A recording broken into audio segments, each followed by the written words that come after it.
Maintenant, la façon avec laquelle McIntyre perd son titre, c'est très dur.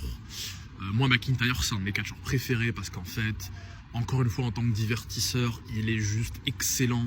Excellent acteur, excellent mic worker, excellent divertisseur. Il a la carrure, le look, il est crédible. Le ring, la prestance, en fait, il est parfait. McIntyre à un détail près.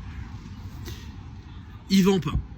Il vend pas, c'est pas un américain, il n'est pas si générateur que ça, il a pas un blaze aussi inspirant avec une aussi grande notoriété, et c'est des facteurs en fait aujourd'hui quand tu regardes le poids qu'a le business quand même et ce que ça génère, c'est limite plus important que jamais, donc c'est dur pour lui, mais même les conditions dans lesquelles il perd son titre dans un SmackDown, dans un match quasi clean contre Cody, c'est dur.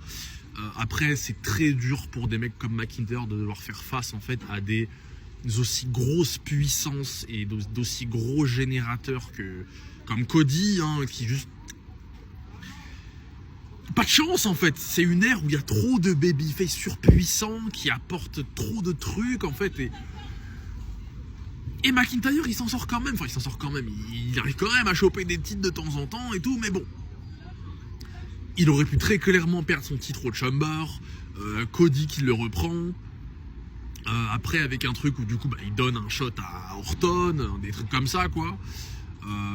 Mais au moins il aurait été plus judicieux pour préserver la puissance de McIntyre, de le faire perdre dans le Chamber, avec du coup face à beaucoup plus de stars et donc un plus gros cafouillage, et ou plus ils auraient pu du coup beaucoup plus facilement et de manière crédible dessiner le truc avec Jacob Fatu, parce que là c'est dégueulasse en fait, c'est juste dégueulasse. Mais enfin Cody c'est le GOAT, c'est tout c'est tout.